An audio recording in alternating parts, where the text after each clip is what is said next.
Which one? The Goza.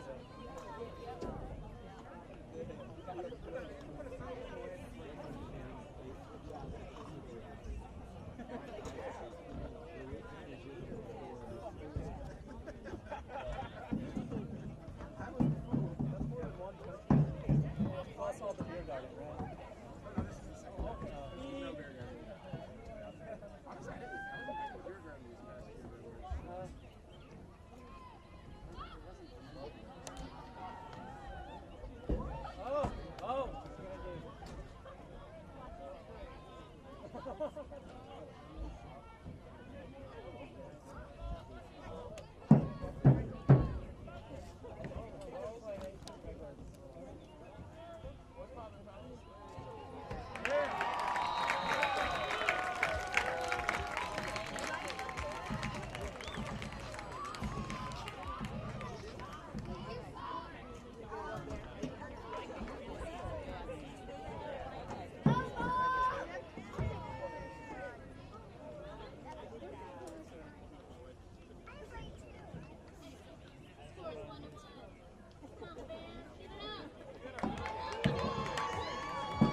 If they'll listen to me. Because the people at home are saying there's no stream right now. Okay. Right? They're having a lot of technical challenges. Okay. So I'll keep me updated. Yeah. Thank you so much. What's your name? Thumbs up. What's your name? Doug. Keep me updated. All right. Thank you.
Oh, sure, yeah.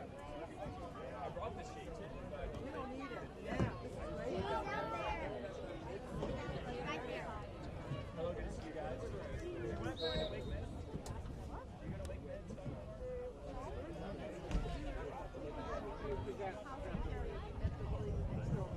sure.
Game starts when I caught up with this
It tanks. It turns out people don't own that anymore.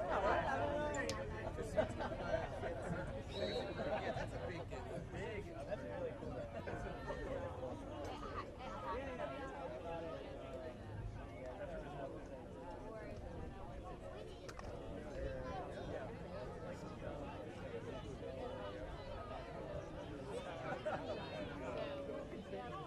Yeah, so we've had a few technical difficulties, but I think we should be online now. Hopefully, yeah, we're going to be hearing something.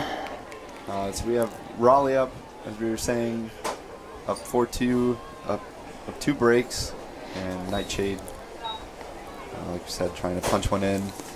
Earlier when we thought we were online, kind of talked about the last time these two teams met. Double overtime, sudden death, victory for the Radiance. Nightshade having had played a few games since then. This is Radiance first official home game. Their first exhibition occurring on the same field under much different conditions. Those being cold, wet, and windy. So this is the complete opposite of that today. So far, so good for the Radiance, executing pretty cleanly, and defensive pressure looks pretty nice so far. Yeah, it looks like the Nightshade just took a timeout to try to get some offensive players in to try to punch this one in. So they subbed out a few folks. With the rules we play here, when you take a timeout, you are able to sub as many players as you'd like. Right. Looks like they got a few of their handlers in and left some of the defensive cutters to get space open in the end zone. So Nightshade picks up. Lens Barnes makes an early cut. It's Mary Turner, and Nightshade punches it in. Nice little look there. I think that was number 17, Maureen Belko, with the catch for the goal, with the assist by, I'm pretty sure that was Mary Turner that threw the assist there. So far, successes.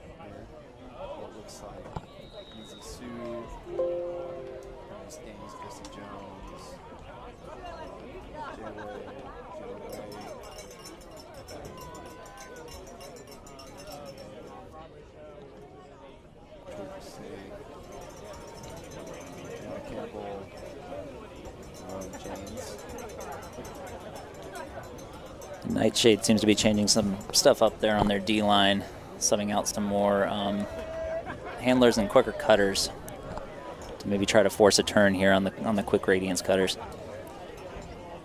So Radiance sets up with an ISO here, running that side stack, trying to isolate that deep cutter. Nightshade flowed a few deep to their success. I saw that coming. Correction, it's not Georgia out there, it's June Lunar.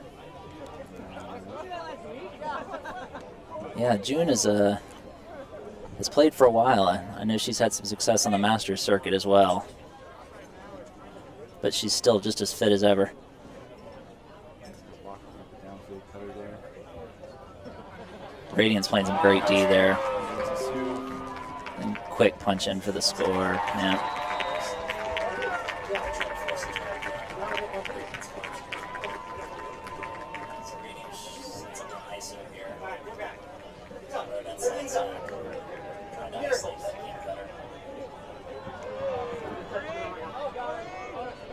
So should I be hearing the delay in my earbuds?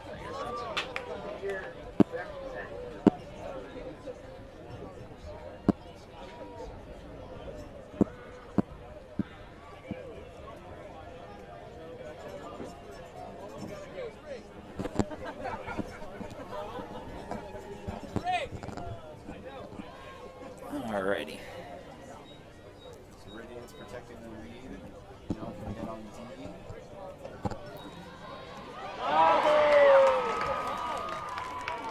What you really saw there too, I mean, one of the things that I saw in that play was that Radiance really punched down on the defensive side. They weren't letting Nightshade get open on the cutters or through those handler sets, and really force that turn both upfield and downfield by not giving Nightshade anything easy.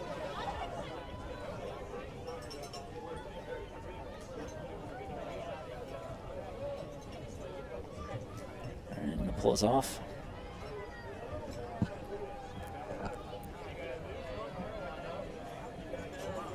So that's Noel with the disc to Lauren Gardner. Colleen can't quite reel that one in. It's Colleen Wright, a little out front of her.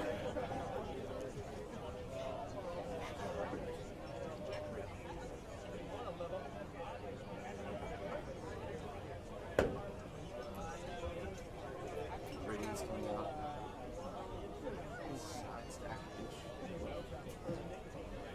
Elizabeth Parker. Big defender. That's Brielle Leclerc, I believe. Big defender downfield, got that one. Nightshade holds, trying to find something open downfield, but again, Radiance is really tight on their defense and their man.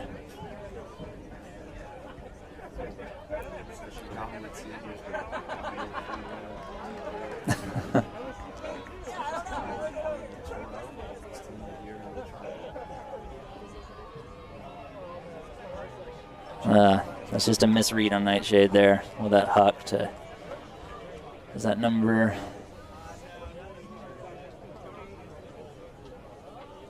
30?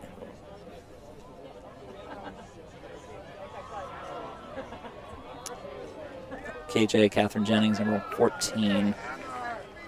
Just couldn't read that one and reel it in.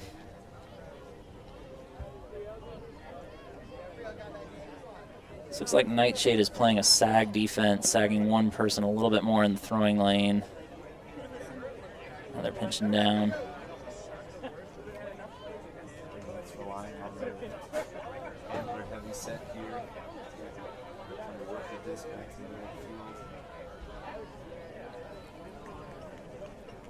It's picking up a little bit. Making those normally easy swings a little tough. Apparently we have control of jinxing the disc from up here on the booth. It always happens that way. It does. All right, it's Lauren Gardner, picks up over the top to Colleen Wright, who reels it in.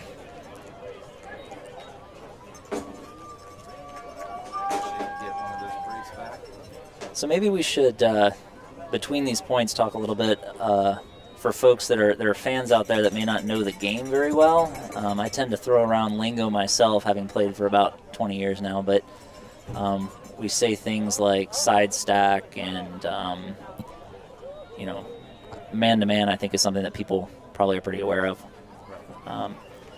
But usually when we refer to the offensive set, sort of where the cutters, which are the people that are downfield, are sort of setting up on the field. They can set up sort of vertically on the side of the field, which is known as a side stack. They may set up horizontally across the length of the field, often known as a horizontal stack or a spread. And then we can also have just a typical vertical stack where they'll stack in a sort of vertical line in the center of the field.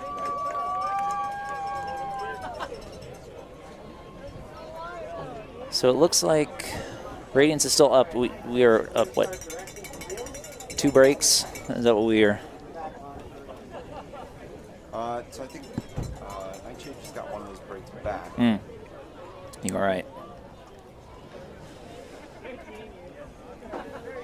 All right, looks like Nightshade's coming down in their 4-person zone cup set. Really the purpose of this is to really pressure the handlers, make the handlers throw a lot of throws and a lot of throws to the side.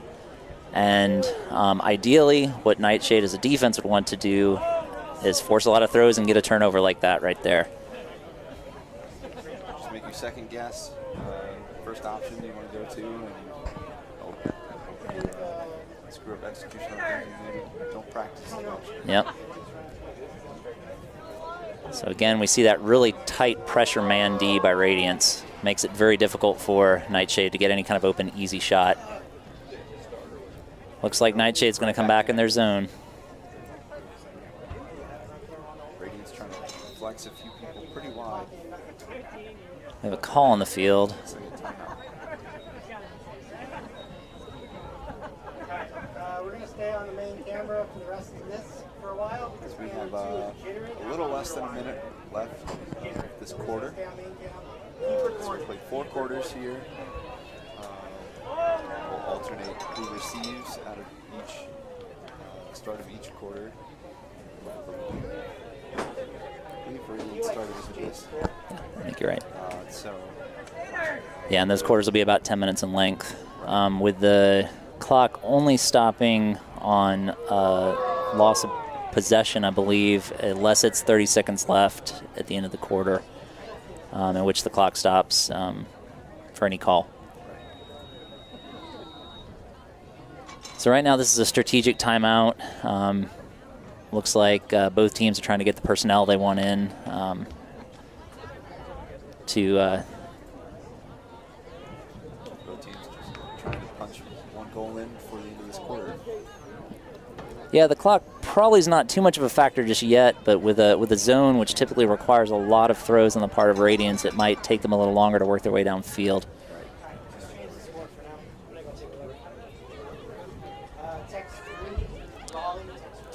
It's Jesse Jones with the disc, looking over the top.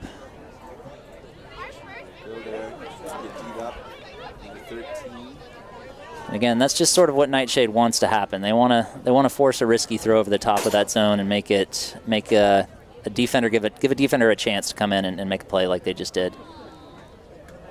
But man, that Raleigh Radiance zone or man-on-man defense is just stifling after the turn.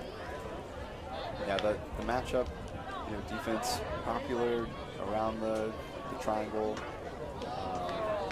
Just trying to force as much physical pressure as they can. Wow, and there's a hug by Liz Barnes, and Mariana with double coverage reels that in. Jesse Jones trying to lay out there.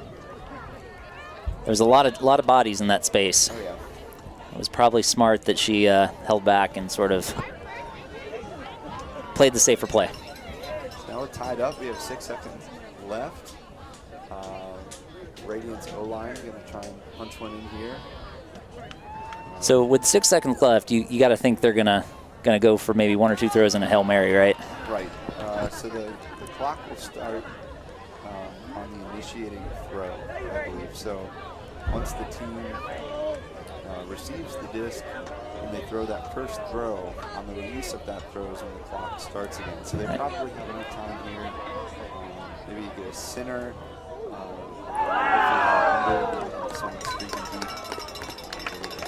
And you'll see that Nightshade has populated their line with a lot of tall players to sort of prevent that Hail Mary. We'll see if they even send their defenders all the way down. They may play some sort of modified zone here, which we often see in these type of games. Right. So it looks like they're sending 2 flyers down to really kind of pressure these early throws. And then they're hanging everybody back, yeah. So Nightshade's got a lot of defenders. Get that call and the clock runs out. That's the end of the first quarter there. Well, maybe this is a good chance to welcome you all again for the second time since we had a little vocal snafu early on. We appreciate you joining us here tonight. Yeah, again, we're at beautiful Colonel Gibbons High School, Raleigh, North Carolina. Home field for both the Radiance and the Flyers, who have a game after this against Nashville. And we really should also mention the sort of, I guess, historic nature of the fact that we've got a professional women's ultimate team and multiple teams that are getting a chance to really shine and highlight their skill sets this year. Right. There's a great community and a great discussion that occurs within our ultimate community about equity across genders. And making sure that all genders are represented in the sport. And this is sort of a wonderful example of how we really love to have people come out here and watch what these women can do on the field. And it's really amazing, as we've already seen. And it's great to see, we're looking out here at the stands and the community's out here supporting this. The community wants this. So it's just part of what makes our community so great, not only here in Raleigh, but in other cities as well. They're pushing this, making sure all athletes have a shot. Yeah. All right, looks like we're about to get ready to start the second quarter.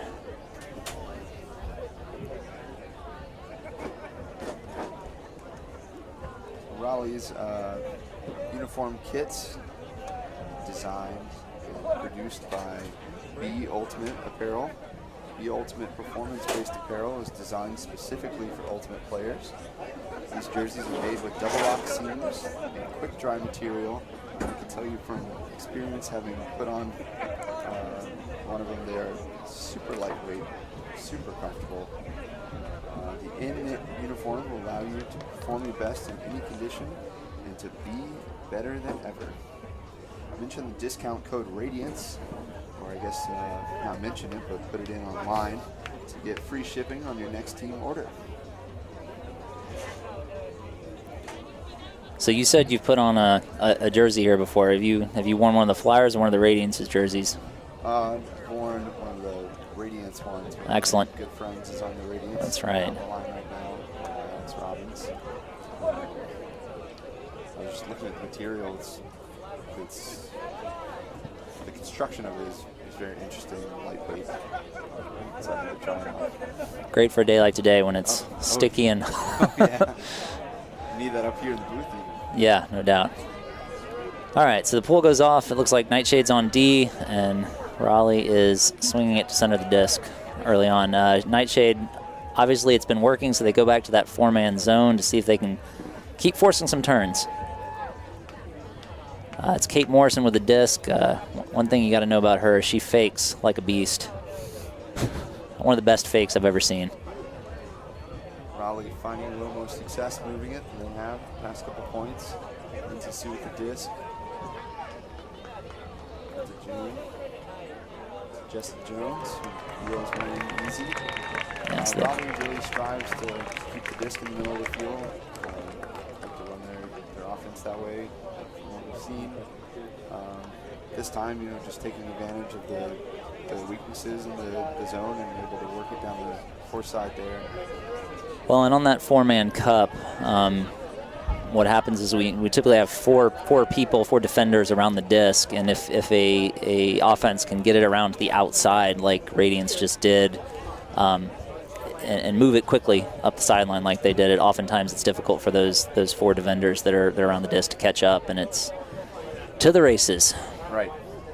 So that's all legs there. Yeah. And certainly Raleigh Radiance has the leg advantage here with the numbers and also home field advantage. We saw the Nightshade bus roll up here probably about an hour and a half ago or so. Right. I know I was in communication with a few of them, and they hit some traffic getting up here. We're hoping to get here a little bit earlier to get their legs moving, but it certainly doesn't take much time to warm up out here. No. So far this game's pretty much back and forth. Seeing what we saw back in Nashville in April, right, where these teams are pretty evenly matched. Yeah, it'll be both teams kind of streaky. They'll throw a few junk sets or different offense, and they'll put a couple points on the board, and then the other team will adjust and start locking up a little more. You see that high pressure defense again from Raleigh. Yeah, Raleigh has found a lot of success just being stifling on the man defense. Colleen Wright puts one up to Mary Turner. Ooh, defender just almost got a piece of that. I think she bid there. She definitely would have had that. It was Christine Bookout applying pressure there. Christine is one I've played with before too, and she is quick. So if anybody could have gotten that D, it was her. Yeah, But the just closing speed was great there. Just couldn't quite make it. and that's one thing I've noticed about these modified fields when we start playing this professional. The fields are a little wider than typical of a more typical club field, and so. One of the things that the players, you see them doing is using that width of the field much more to their advantage by putting that disc out in front and just letting people go to it because they have the room to work the width of the field.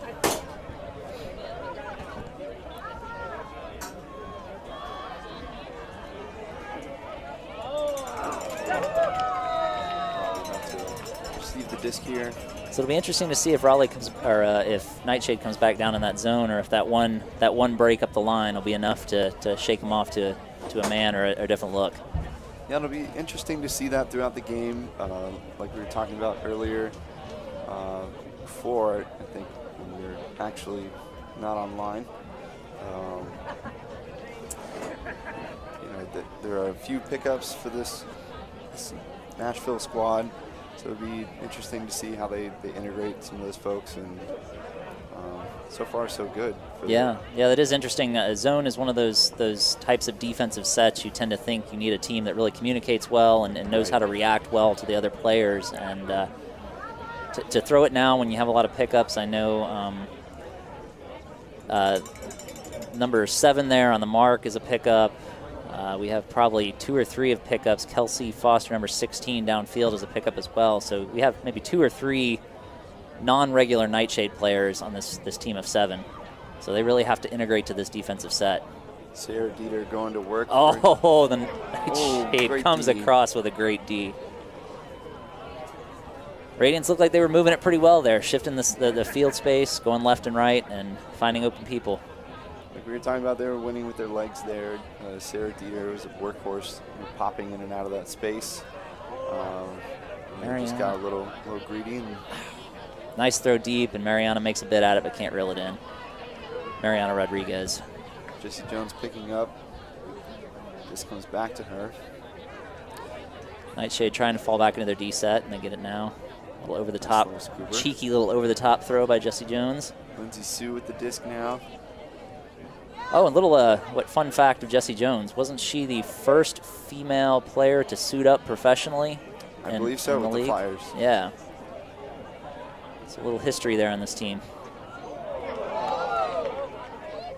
Mariana makes a nice bid there, trying to get in front. Can't do it. Jesse Jones reels it in. There's a call. It's like a foul on the field, maybe downfield.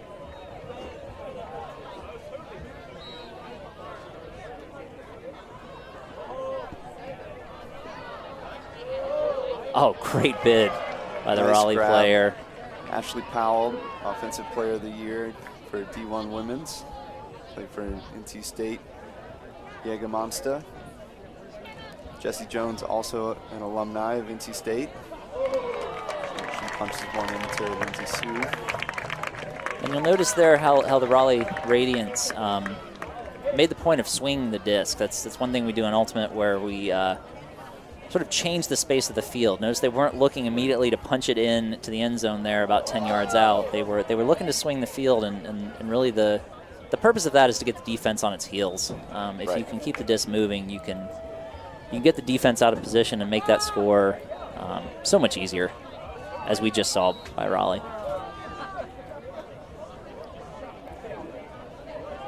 Jesse Jones trying to amp up the crowd a little bit as she comes off. Raleigh D-line coming out. Looks like Jay Way, Mary Rippey, Tony Gomes, Georgia C.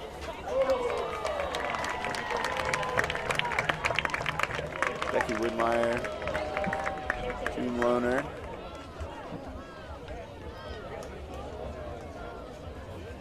And Kate Morrison, Kate Mo. Yeah.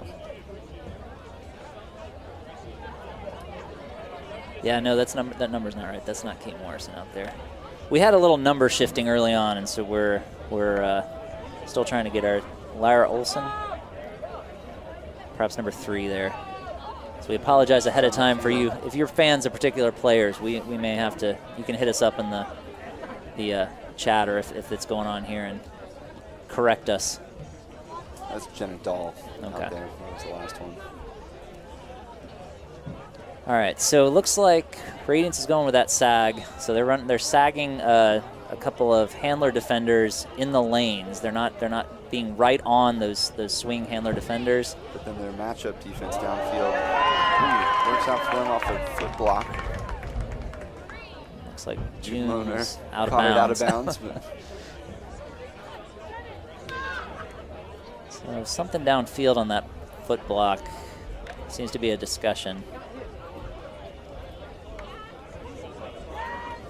There's a travel called on. based on where June, I think, picked Yeah. it up. So should be assessed what looks like 10 yards. And notice she does it with a smile on her face. course. This is a woman who's played a lot of Ultimate and knows that getting out here and having fun is The most important. yeah. Mary Rippey catching the disc. Ooh, that is an unintentional D by Nightshade. The defender runs through and just gets a hip on it. Nightshade is off and running. Got some open defenders early here while Radiance tries to catch up.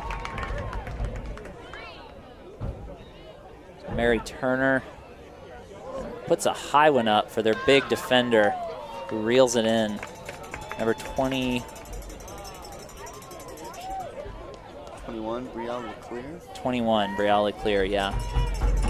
Looks like she played for the University of South Florida and is now, oh yeah, she plays with Tabby Rosa, which is also a Florida women's team that is currently plays a lot of these women. It looks like she's currently playing for Toro.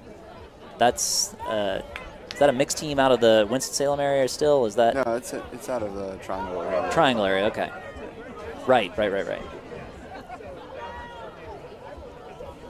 Radiance O-line coming out. Sarah Dieter, Christine Bookout, Ashley Powell, Becky Whitmire, Jesse Jones, Lyra Olson, and Lindsay Sue. Know anything about our Nashville D-line? See, a lot of these folks are new to me. I know number 7 out there really well. I happen to be married to her. But okay. Other than that, we've got Liz Barnes. We've got, let's see, number 29, which is not, that is Heather Zimmerman. She's actually, is that her? On the far side. Heather Zimmerman's actually a local product.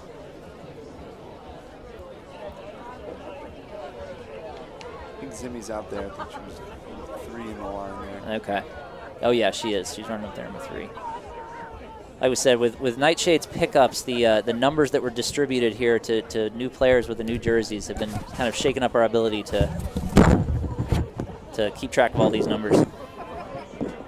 Oh, there's a big huck early. And there we see that. Oh, we see that speed.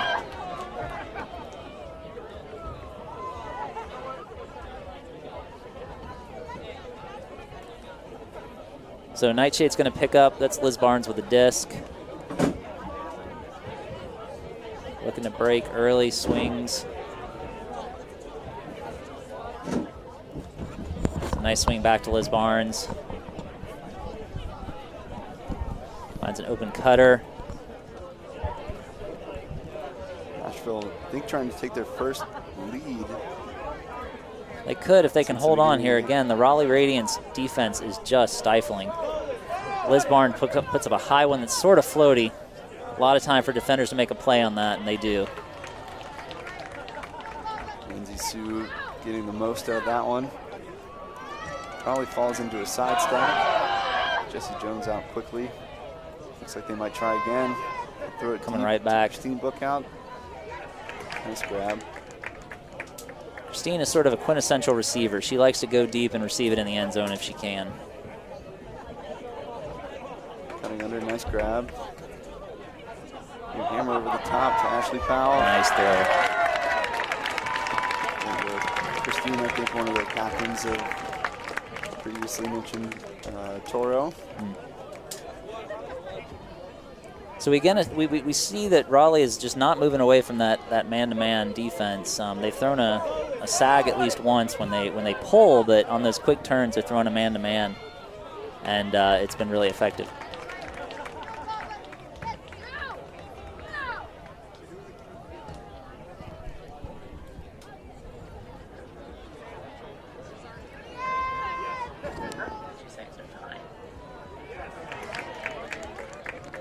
So for those of you that can't see the time, we may have been informed you can't see the clock right now. We have about 4 minutes and 3 seconds left in the second quarter.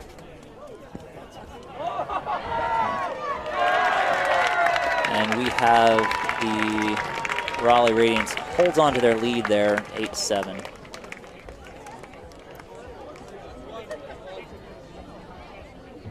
So Nightshade had a good chance to drive down and just kind of threw a little bit of an errant huck by Liz Barnes. Again, language-wise, a huck is what we call sort of a long throw, typically farther downfield and sort of going away from the receiver.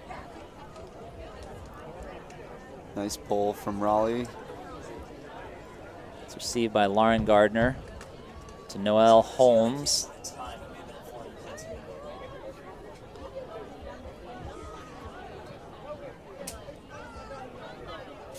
All right, Lauren puts another huck up. She's got a great throw. She's got a receiver running it down. She reels it in for the score. That's the second big throw by Lauren Gardner. She threw the early backhand for one early score, and now puts a flick, beautiful flick right out in front of her receiver. Number 14, Jennings. Catherine KJ Jennings. Looks like she currently plays mixed ultimate with a team out of Georgia called Murmur. As we were saying earlier, one of the things you'll note is, as I mentioned, I didn't know where Toro was from. The mixed scene oftentimes changes names, sometimes mid-season. Yeah. So you never really know the consistency between mixed teams.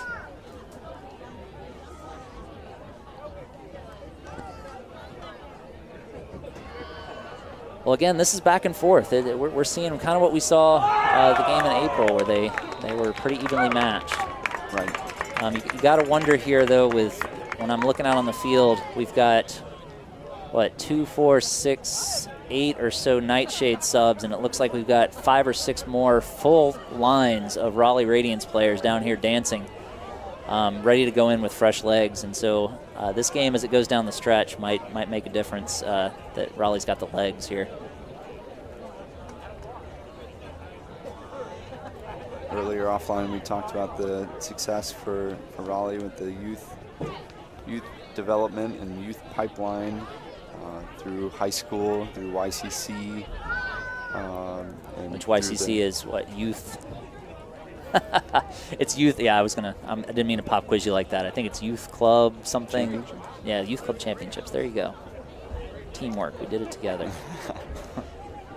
So through YCC and through the universities here, we have ladies from Duke, and UNC, and NC State is Ashley Powell from NC State puts up a one-throw goal to Lindsay Sue, who's a UNC product. Nightshade seemed to want to come back down with their zone there and just got a little confused. Raleigh put 2 deep receivers on each side of the field, leaving one Nightshade deep defender to have to guard both of them, and there was some miscommunication. And as we said earlier, that might plague Nightshade here with some teammates that haven't played a lot together.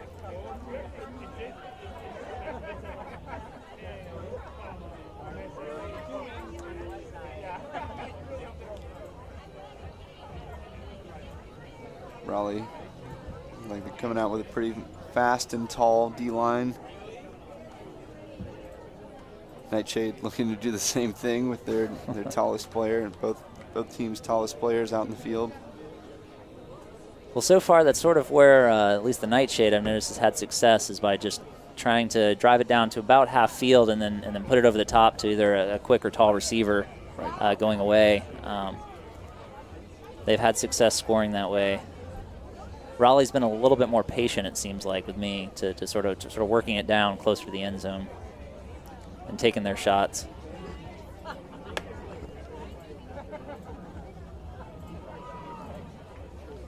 So again, for those of y'all that can't see the clock, we've got 3:37 on the clock right now in the second quarter with the game Raleigh up 9-8. Nice pull. Nice little move by Noelle to get open. Finds, again, it's out in front of Colleen Wright, just a little out. Raleigh looks to put it deep right away. To Amanda Murphy. They've got many defenders.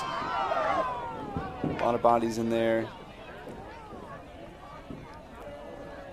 So in this particular version, the players are calling their own fouls, I believe. That's correct. And then they're going to the observer if there's any disagreement, the referee, if there's any disagreement. And also, I believe a rule here that is sort of atypical of some Ultimate fans. You'll notice that the Raleigh receiver did not catch that disc, but it looked like the foul was upheld, and since she was in the end zone, that is an automatic goal.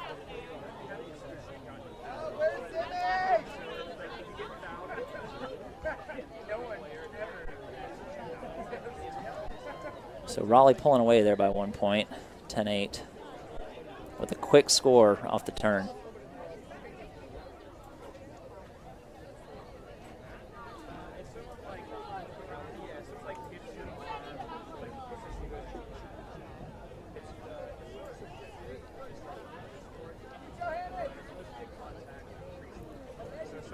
So as you were saying earlier, Clayton, there's a lot of great growth in Raleigh at the youth level, at the college level. This really is an amazing community. It supports the women's game as well, and mixed scenes. It has wonderful leagues for people that are just trying to learn how to play and want to come out and kind of learn the games. There's winter leagues and summer leagues and spring leagues, I believe now they have here. So just a great area. I believe somebody earlier, as I was talking to some other players, called it a hotbed of Ultimate. Oh, of course. You'll hear Raleigh in the same conversations as other hotbed cities like Boston, San Francisco is another one. Raleigh again. Going to number 14 there. KJ seems to be their preferred receiver down the stretch. She's got some good speed on her, and they seem to not be afraid to put it up.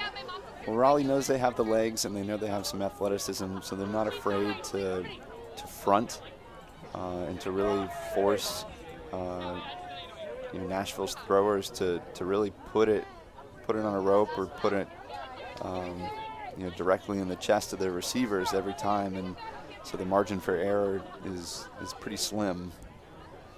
And we've seen Nightshade take that and throw some deep ones, but right now they seem like they're sort of 50-50 on success. They've had some great throws that have been caught in stride, and they've had some challenges. There's a wide throw. Lauren Gardner tries to make a bid on it. Right back to Jesse Jones. Maybe a pick call out there. Play froze.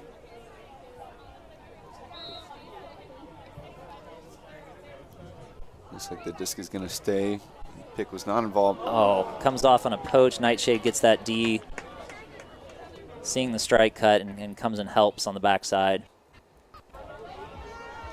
Again, Nightshade seems a little reticent to get the disc moving fast, even though they know that Raleigh's got a lot of quick defenders. Ron James gets it clean up there. And Carmen Tormey gets the goal. The quick dish from Jesse Jones. All three players, NC State alum there. And you will notice that contrast, like I said. Nightshade, after the turn, sort of picked it up, went to set up their offensive set, kind of slowed things down and gave Raleigh a chance to really set up their D. You'll notice Raleigh there on the turn, they were running and gunning. As soon as they got that disc, they were looking to move it and get it downfield quick. And they know that's going to be a key to success for them. They have some of the most dominant throwers and cutters in the women's game, and so they're going to use that to their advantage every time they can, and less concerned with the structure, especially on D. Yeah. And just rely on their big throwers like Jesse Jones to move them. Right. Put it in the right spot. And I think Nightshade, that may be a product of them not knowing each other as much and having some of those pickup players, trying to make sure everybody's set up and ready to go before they just throw discs out there to space. So we have Raleigh up 11-8. We have 1 minute, 27 seconds on the clock. Which looks like, oh, we got it on the stream now, great. All right, we got the towering pull there, just goes out of bounds. Interesting thing about this little field complex is surrounded by trees up to about the 30-40 foot level, and then the wind can wreak havoc on anything that kind of goes above that. Little bowl there. All right, so Nightshade again falls into this sort of swinging it upfield. Can't seem to get a lot of defenders open downfield. Count's got to be getting high there, and looks like number 17, Maureen Belko, just has to sort of put it out into space and hope that one of her receivers can catch it. And it was a stall there. All right. So it looks like Claire Calderon Guthe will pick up. Raleigh coming with a little more structure in this offense. Offensive, or defensive offense, rather. Les Barnes makes a run on that, attempting to pressure the thrower. It's Kelsey Foster. Nice inside break there, a little soft break.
coming back for the third quarter here. And Raleigh is pulling to Nightshade.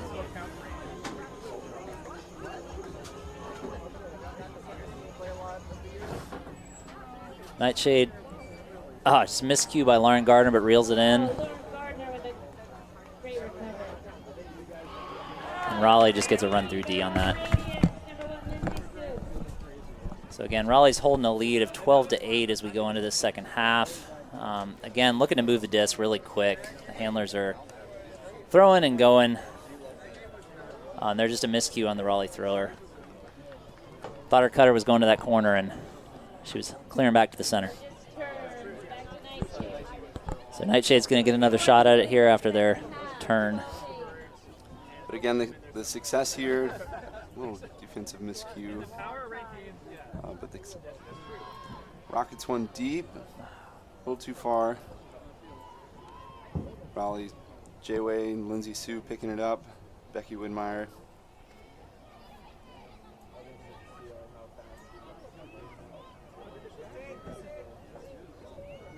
One of the things that you're seeing from Raleigh is the comfort of all of their players to handle the disc. You watch a throw, and then that person who just threw it is just going upfield and getting ready to cut, whereas Nightshade has been really reliant on 2 or 3 handlers sort of sitting back and controlling the disc. Yeah, they're very comfortable rotating different personnel into the handler space. Just another miscue by Raleigh Radiant to the end zone. They've shown really good patience up to this point, and now they're just looks like some miscommunications on the cuts. A little bit of miscommunication, looked more like a throwing execution error there. The last couple turnovers, coupled with a little bit of miscommunication. Raleigh sagging a little more. Again, willing to put it up to number 14. Who almost reels it in. A great layout bid at the back of the end zone. Got to the space there. Slow to get up, which is okay. Like maybe bang the knee up a little bit on the turf. I was about to say, having both of us talked about turf earlier, turf is not forgiving when you lay out on it. No. It tends to, especially when it's dry like this. It will just scrape off a layer of skin. Like it's nothing. Gets up under her own power, so likely okay there, just maybe winded or. Which is good for her. I mean, KJ, they've been relying on her to go deep a lot, Catherine Jennings, and she seems to be the workhorse downfield for them that's had a lot of success. So it's rough to see her walk to the sideline, but hopefully she'll be back soon. Maybe just some turf scrape. Becky Widmeyer picking up the disc for Raleigh, showing a hoe stack. Clear some space. It does look like Nightshade has gone back to man, trying to. What a great grab. And that sideline keeps her feet down and makes a great catch. Gets right back up. We talked about Raleigh, how they like to run and gun on the turn, and here they go. Nightshade does manage to slow him down just a little bit there, get him thinking. Big gainer there from J-Way. Lots of cutters open, but good patience there. Not throwing any poaches or defenders clearing through the throwing lane. Lindsay Sue with the disc again. Looks toward the end zone. Third time that Raleigh's had it at this point. Let's see if they can punch it in here. And a scoober over the top to Kate Morrison. Interesting decision. Well, Io scoober look, just, Nightshade, sits a little too far under, and Christine says, you just sit there, and I think she even motioned there, you just sit, and I will put it to the spot. It doesn't matter how I get it there, but it got there. Well, and it may have been Kate Morrison is typically, I think, considered more of an underneath threat, so the defender may have been sort of playing her under, assuming that she was going to go back and get the frisbee, but she is also very tall and not afraid to go up to get a disc in the air. Sure. Raleigh extends the lead to 5, up 13-8. In fact, I may even have been skied. I have a distinct memory of being skied by Kate Morrison somewhere back in the good old days. The old tournament they used to have here, was it Kudzu? Can't remember the tournament, the local tournament they used to have here, and they used to do a 2-point huck rule. And Nice. so there was a lot of folks like actually both Morrison sisters who would often be the target for guys throwing deep for 2 points from half field. All right, well, Nightshade's moving it. Another Radiance, miscue. again, showing that sag handler look with man on, or matchup defense downfield. Which forces exactly what they want to do. Get those wide throws from Nightshade, right? Something thrown out and wide. That's what they do by sagging the space, and they get exactly what they want, which is a tough throw for Liz Barnes to reel in. Sarah Hash wide open there, but looked like a pick was called. Disc will go back to Amanda Murphy. Radiance again knocking on the doorstep, showing some patience. A little bit of a miscue there. Maybe not enough clearing in the backfield. And looks like Heather Zimmerman going to pick up the disc, one of the local pickups. High disc. Oh, and Kelsey Foster just almost there. Kelsey Foster's really good in the air, and that's her bread and butter. But then she can't connect on that throw, that easy little backhand. Again, probably looking to break it. Great bid there by the Nightshade. Just a low shot the end zone, but do you know who that is who reeled it in there? Yeah, that's Carmen Tormey. Okay. Reeled in a few goals for them so far today. The Radiance extend their lead to 6. And maybe here, at this point, what we're seeing is just the army of people that Radiance has out here versus the travel roster. Still a good number. Still plenty of subs, but it's hot out here on this turf, and it can really take a toll on your top players. Yeah, that Nightshade team is just waiting for that shade to creep onto their sideline. It's getting closer every minute, but maybe not soon enough for them.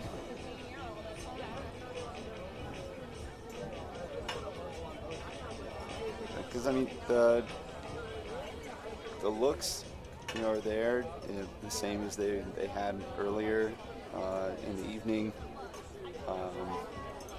Cutters, I think Raleigh's done a good job adjusting and sticking with what's worked for them so far, which is playing under and even with the downfield cutters and sagging into both the foreside and breakside lanes, taking away any direct upfield options and forcing a swing first turn.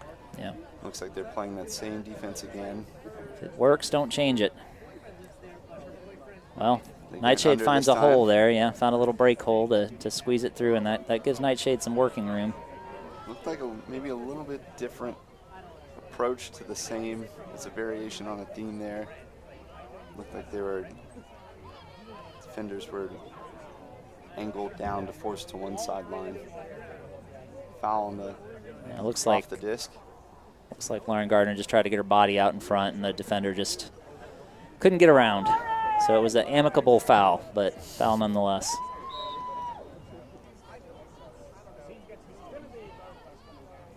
So Nightshade's workhorse, Mary Turner, gets that. Looking for a swing. And again, Raleigh just tightened down on those handlers, making it really hard for Nightshade to get any movement upfield or to reset to the other side. Great bid. That's number 21, Brielle. Brielle Leclerc again tries to make a bid, throw that long body out there to try to reel that disc in and can't quite do it. Nightshade throwing a little zone. Cheeky little backhand over the top of it. Well, you got to think Raleigh's playing with a little more confidence now. We're going to see maybe some of those more cheeky throws by some of their more confident players.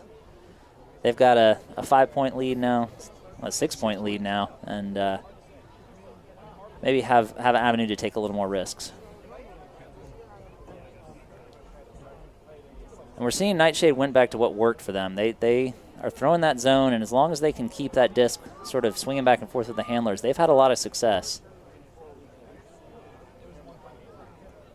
And there they go again. A little throwing miscue. Execution. Nightshade looked a little slow to set up downfield. Give it a little break off. Looking to continue it, but they don't have it. Colleen's got to be getting a high count there. They call a timeout.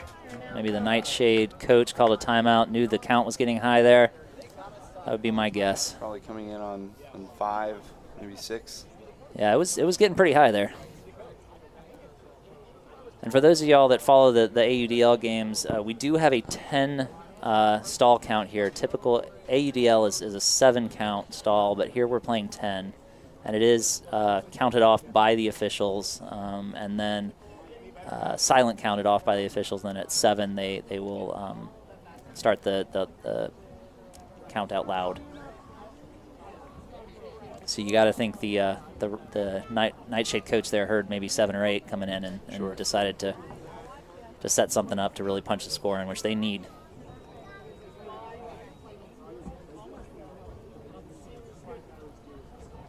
Now, Colleen Wright, who has the disc right now, is very experienced. She's played women's ultimate in the Nashville community for a long time, and a big supporter and sort of pillar of the women's team there. Played on every iteration. So if anybody should have the disc in their hands at a moment like this, she's the one that's going to be cool. But it looks like they're going to put it in the hands of Liz Barnes. She's the sort of young, dynamic player from Chattanooga. Put on a good matchup for her. Mary Ribby from UNC. Quick, agile defender, cutter. Looks like Raleigh's sagging somebody in that lane to kind of make it hard for Liz to find her hole. Colleen goes. They get a tough swing off there. And a rough break. And Mary Turner holds it in for the score and then gets pile drive by her teammate. A little excitement there. They stopped the bleeding here. Yeah, and you got to think that's a big confidence booster right there. Sure. There were several breaks in a row there by Raleigh, and Nightshade needed that. Big around throw there, probably 20 yards upfield. Yep. Just trusting that she could rocket it in right there, maybe a yard off the sideline. Raleigh O-line coming out.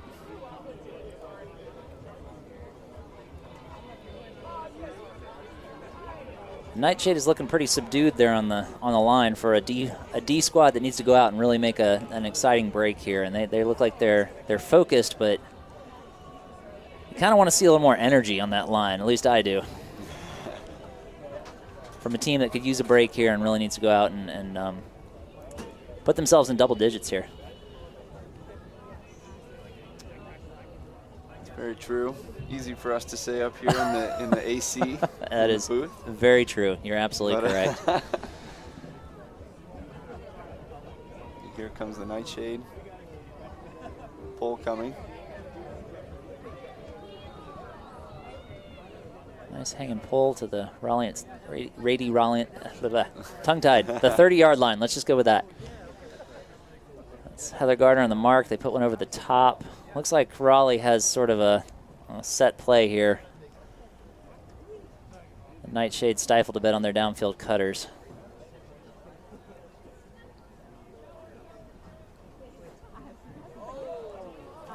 Heather Gardner tries to get the hand block on Jesse Jones, but got a foul instead.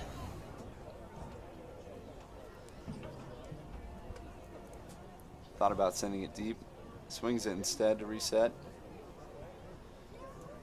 A lot of movement downfield by Raleigh. Sarah Dieter. Nightshade is really forcing this disc upfield. They got a receiver. And Nightshade close. Just not quite enough. That was a good put. I didn't see who threw that. Lindsay Sue put that out. To Lyra Olsen. A little slow to get up. got a little body there on the catch. It was fading in such a way that she had to kind of stop and read it right over the top of the defender's head. They don't quite know. You like to see the defender maybe ease up there if they can't make a reasonable play on the disc, but that is hard though. I think it's malicious or anything. No, and I think we saw that spirit from the defense when they were helping the Lindsay up, but it's always hard when you're trying to watch the disc over your shoulder and keep an eye on the frisbee, and you know that receiver's there somewhere in front of you. You know they're there, and you don't want to plow into them, but you're also trying to make a play on the disc. Right.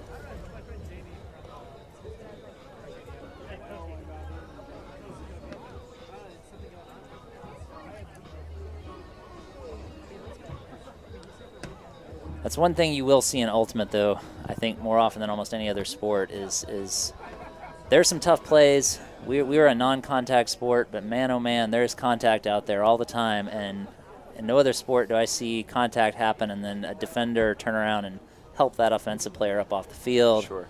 Or some offensive player make a great bid over a defender, and they're both, shaking hands and saying good play.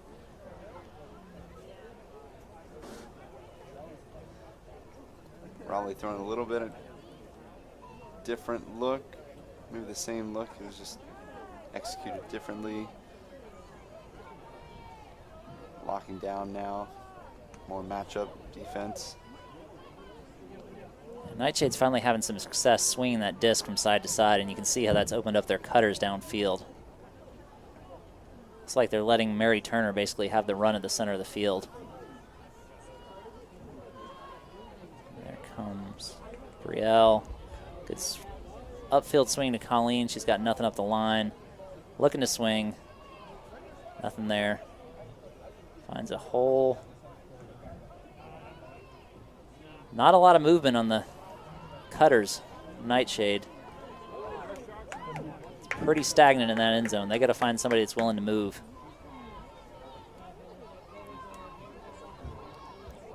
Nice break from Lauren Gardner to Mary Turner.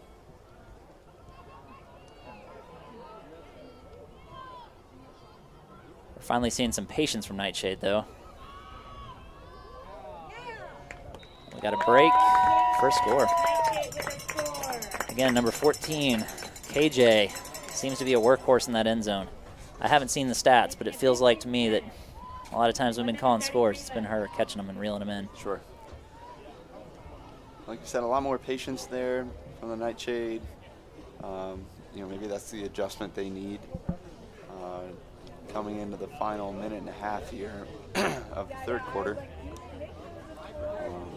They'll certainly look to try and possess the disc as much as they can.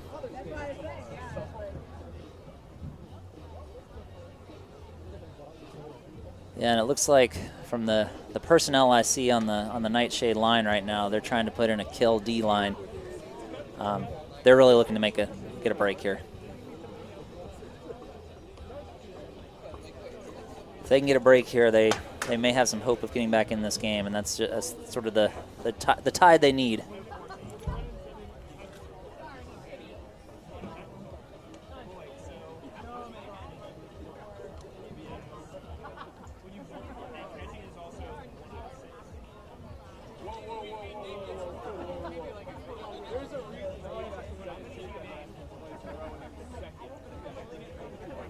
There's the pull to Raleigh.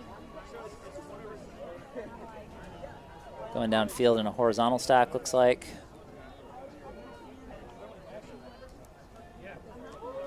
And maybe looking for Christine to go deep early, but she sort of delayed her cut, and it's like the thrower maybe thought she was going, but... And this is a little bit of what we saw back in April. A few throwing miscues from Raleigh. Nightshade finds some more energy, and they are able to punch them in. Kind of crawl their way back in the game. Liz Barnes, another big throw to Mariana. See if she can roll in this one. She does run it down. She's got Kelsey Foster trailing her and Heather Zimmerman as well. She needs an outlet dump, though, and she finds it. Saves the play there. And a wobbly hammer. I think Maybe just got a maybe... piece of it, or just slipped. I'm not sure. And maybe we've got some cramping on the field too, looks like. See, this is what I'm talking about. We've got a Raleigh player cramping, and immediately a Nightshade player jumps in and starts stretching her out.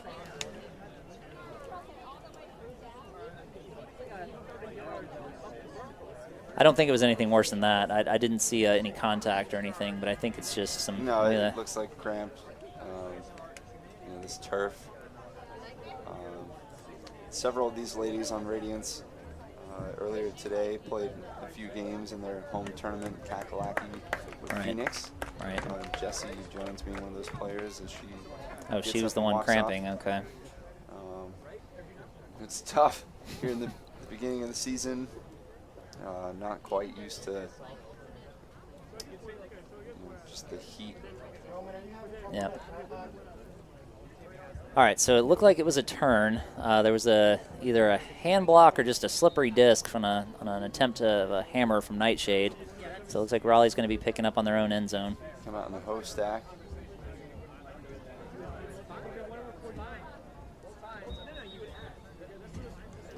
We have a call here.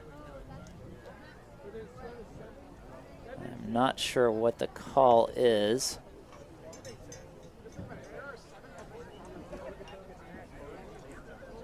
Maybe the clock might not have started. That might have been it. About 30 seconds on the clock, plenty of time. Ashley Powell with the disc. Nice little cut there. Raleigh's being patient here, but you're going to see the fans start to count this down here pretty soon. You get around 10, they're going to start to get nervous. Janine Noon getting every other here on this point. Throw one deep. Oh, great D by number 17, Maureen Belko. She's just got to put it. And this is not going to make it. Won't matter. That's pulled down by number 23, Liz Barnes, who is not tall, but on Encore the last couple years would deceptively go up and get some discs. Don't forget to pick up your Radiance disc. She would jump out of piles of much taller receivers and somehow manage to come down with them. All right, so we're moving into the fourth here. Final quarter here. We'll look to see Raleigh throw a lot of that same defense that they've been doing, generating a lot of pressure from the hands of from Nashville's throwers, sagging and playing tight downfield with their matchup defense. From Nightshade, we got low numbers, sun setting, it's not quite as hot now. It's time to find that energy and punch a few in like they were able to do back in April. When you see them start to rely a little bit more with that sag coming from Raleigh, at least what I've noticed is they've fallen back on some of their quicker, more dynamic cutters, and instead of trying to spread the field and really run some plays, they've just said, hey, Mary Turner or whomever's next, we're going to have you beat your matchup and go get the disc and be that first cut for us every time.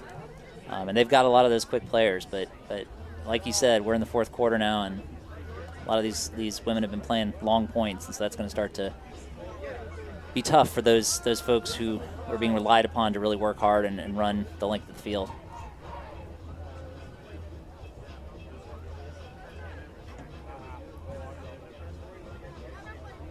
Quick break here. You can see from here Jessie Jones getting worked on by the training staff. So it really was just a cramp. She's smiling though. So she's not grimacing. Smiling through it. I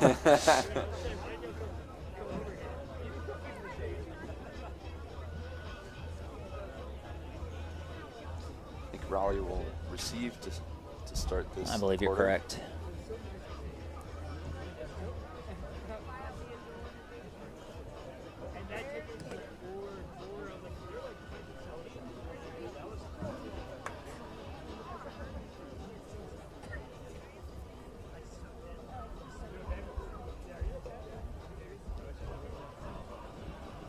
Alrighty, so we have a 5-point lead by Raleigh.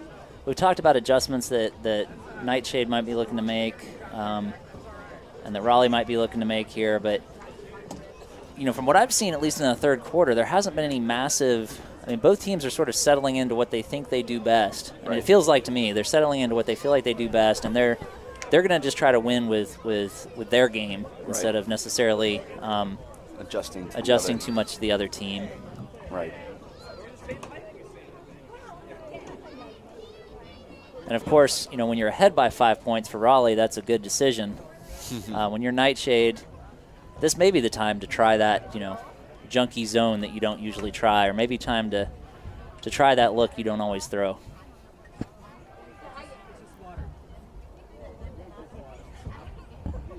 Raleigh really opening up some field space.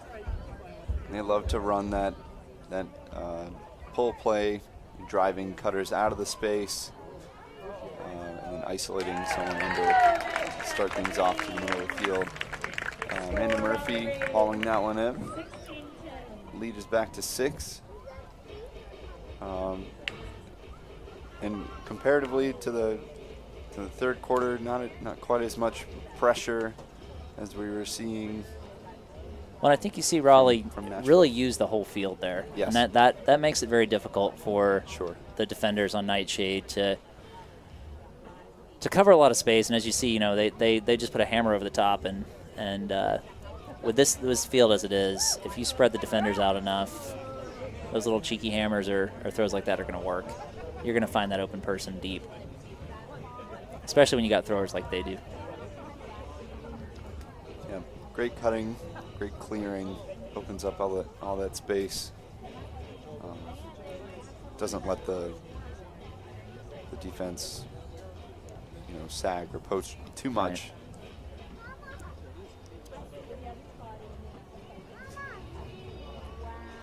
So let's see what Nightshade does when they come down here. They've been pretty consistent in sort of their hoe stack, and like I said, they seem to a couple times try to isolate one cutter in the middle there.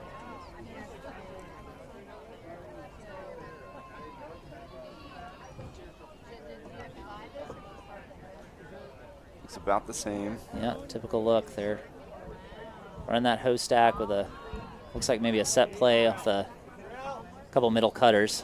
Colleen throws a great fake. The crowd loves it. Over her head and gets the defender to turn her head. Lost it there. All right.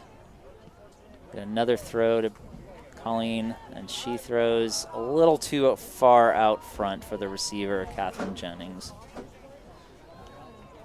Just the away throws, you know, cutters cutting away from the thrower. Their throwers trying to hit it, they just haven't been able to lock that in and hit that very, very frequently. Yeah. They're sort of trusting on their legs of their receivers to wheel those in, and it's just not happening every time. Big throw. Raleigh does the same. It floats a little extra. Carmen Tormey just not quite enough there. And again, we see Nightshade with an opportunity probably to get the disc moving quickly, and instead they opt to sort of jog it down and set up their offense. Moving it pretty well so far. Raleigh sagging again on their handlers. Trying not to allow anything too dangerous. Lauren Gardner puts one out front for Noelle Holmes, who can't quite reel it in. And like you were just saying, that same problem. They're starting to put the disc out front. Either putting it wide and away, and that's exactly what Raleigh wants to force there, especially as you're getting more tired. That's the most difficult. Sure. That throw might have worked in the first quarter, but it's not working now. Right. Raleigh tries to work it under, just bounces off the hand of the secondary receiver. Raleigh with the big pressure. That's They 14. put it deep. I think she's running out of bounds to almost tee that up, but again, just a little too far there. Yeah. I think we're seeing Catherine Jennings, who's been a workhorse here, starting to hit her wall. It looked like she was ready for that cut early, and then just didn't quite have the gas to finish it up. But again, she has been a workhorse today. I've seen her go back and forth multiple times, really working hard for the team. Tony Gomes gets the under. Carmen Tormey looked to go deep gets the under. Wide open, deep look, and there it comes. Not in the end zone, though, yet. Savannah Irwin. Nightshade needs to drop somebody. Dish it, and Georgia cleans it up. Despite 2 Raleigh players falling down on the inside, they've got another receiver open. Scored it to spite themselves there. Yep. Raleigh now up 7, the biggest lead of the game so far. And I think with 6:45 left, I mean, what do you think is going through the heads of the Nightshade players? I mean, what are their goals here in the last 6 minutes of this game to try to accomplish? Because you can't just give up at this point. You got to have a goal. Right.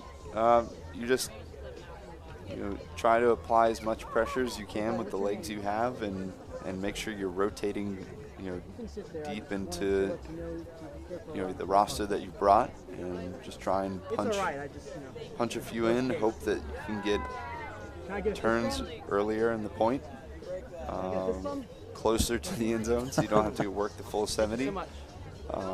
And Raleigh has given up some turns. I mean, they have given Nightshade some chances to especially earlier in the game. Oh yeah, and we've seen a couple turns here. But yeah, I agree. It's setting those little mini goals at this point in the game. That's a big pull.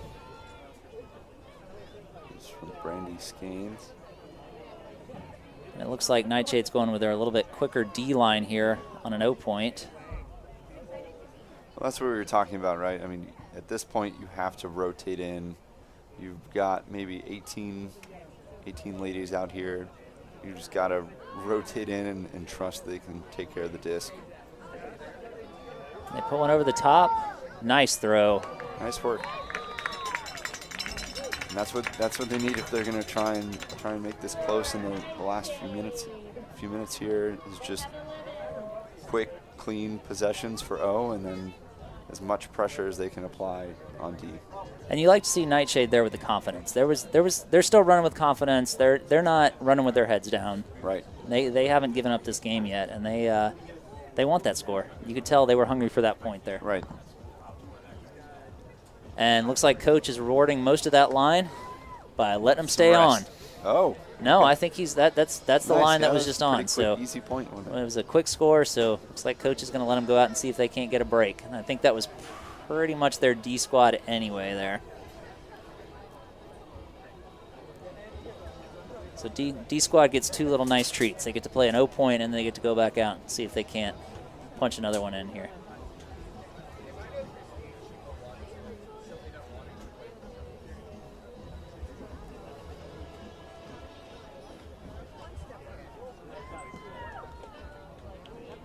Another big yardage pull. D's getting down quick. And they're going back to their zone. It looks like that's what was getting them turns early, and so they're going to go back to it. Nightshade sort of forcing it to the sideline. Yeah. Really covering those handlers. Sarah Dieter puts one over the top.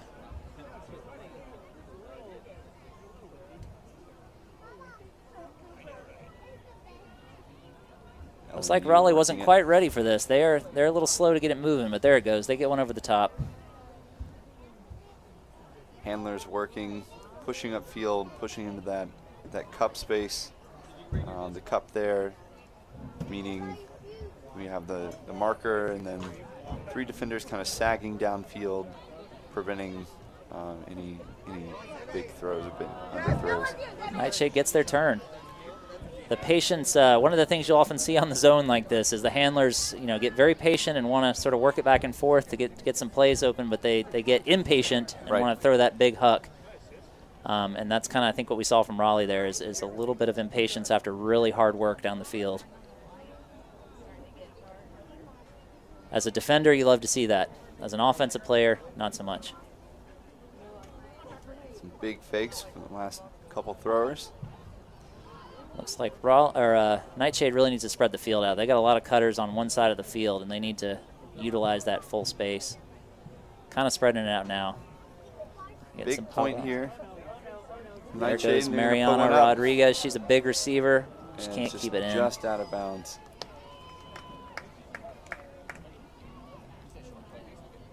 Looks like Nightshade may set their zone up here on the end zone and try to get a turn closer to their own end zone here, perhaps.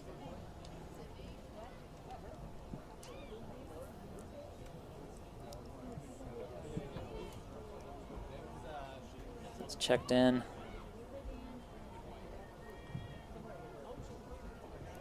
Jessie Jones can be a dangerous thrower in this zone. And again, she throws that bladey cross field. Almost out of bounds there. And it may be. There's a lot of talk on that sideline. Travel's called. Mariana's not happy with that call there. I'm pretty sure Mariana Rodriguez thought she was out of bounds. Looked like she caught it inbounds, but definitely took a few steps. As we say in Ultimate, we have great perspective from here, right? Best perspective. Best seat in the house. That's actually, right. We from do up have here. the best seat in the house. We've got the air conditioning and But everything. maybe not the best perspective. That's true. Far corner from where we're sitting. All right, so Nightshade drops back into a man. Looks like they're slow to match up, but they're back in man now. The matchup defense not quite as successful for the Nightshade tonight. And they put one deep out to Lear from Jessie Jones. Like we were saying, the zone defense versus the matchup for Nightshade. You know, they really slowed the Radiance down a good bit, made them throw some cheeky throws, some difficult throws. Yeah. So in transition there, Raleigh able to do kind of what they do best, especially with Jessie Jones on the line, moving it quickly, throwing big throws. Yeah. And so from Nightshade's perspective, you got to think that was their game plan, is really slow this quick, dynamic offense down. Right. And they did that with their zone. But again, those towards the end of this game now, what, 3 minutes and 19 seconds left. If you've been running the cup, if you're one of those 4 Nightshade women who've been running the cup all night, it's going to get tiring. Right. And for an offensive player, especially an offensive handler, a lot of times when you see a zone come down, you get hungry because you get to sit back on your haunches and just kind of slice up the defenders. Right. Make some good throws and not have to work too incredibly hard, at least with your legs. It's more cerebral. Radiant sideline having some fun, dancing.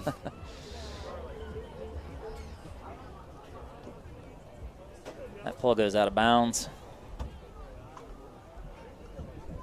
So Nightshade is going to get to take that at the brick mark, which is, you have to check me here now, is it 20 yards here today?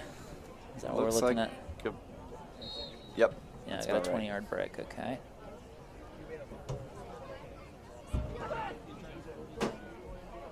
Nashville had a good cutting option downfield, but maybe not the thrower at the time that they wanted to put that.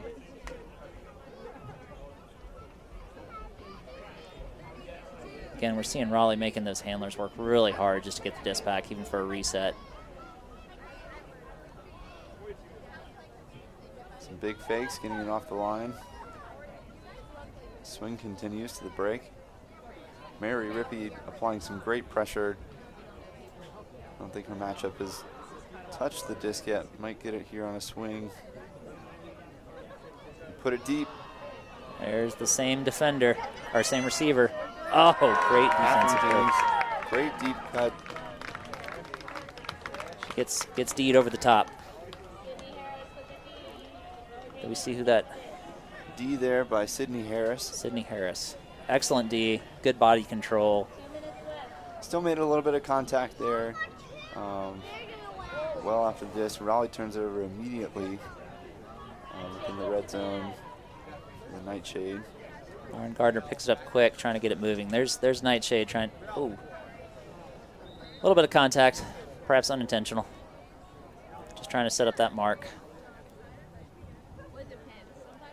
So they will get the disc centered.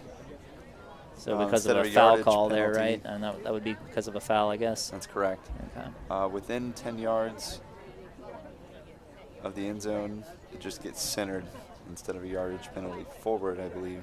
And now the referees are discussing whether that call is accurate or not, it looks like to me.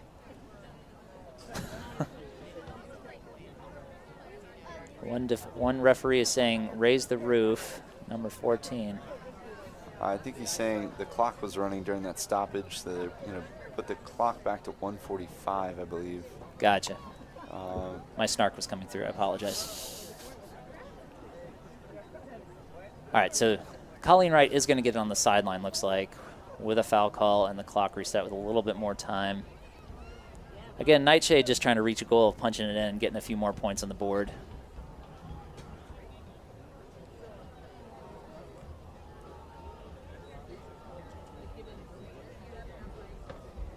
Still trying to get the clock set here. Looks like it's good now.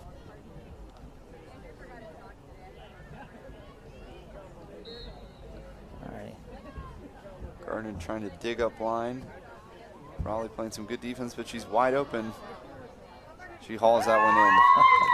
So she didn't get the first cut up line, but she got to camp out in the back of the end zone and pull in a hammer. Raleigh applied some good pressure there, but then no one picked her up as she went to the back of the end zone, just kind of hung out there.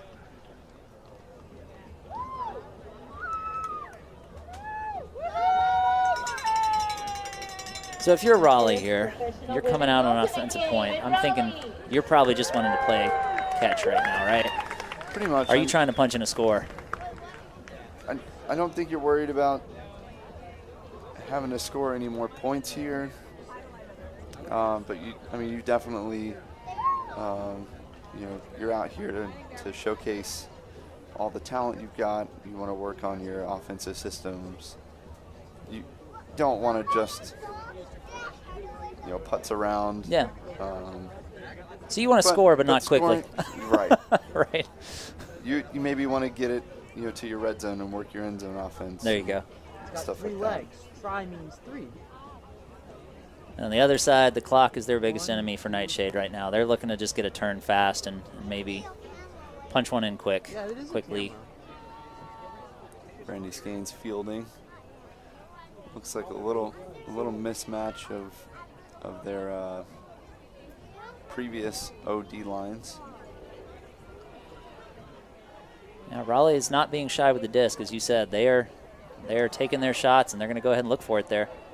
Oh, great defensive snag. That was Maureen Belko, I believe. Yeah, that had that snag. Les Barnes holds on to it, finds a receiver. Oh, and just too quick by Mariana Rodriguez. Maureen wasn't ready for it. Oh. Shies away from the disc instead of just putting it down, but it turns over anyway. Kelsey Foster, yeah, had a chance to probably just catch that one in stride. I think Jenna Dahl thought she was gonna put that one in the ground. So Kelsey Foster looking to redeem herself, makes a good hard cut to start with. Liz, it's to Mariana Rodriguez. Mariana's looking to get it to a thrower. And there's the thrower they want, but don't have the legs downfield to reel that in. Clock winding down now, less than 30 seconds to go. Savannah Irwin picking up.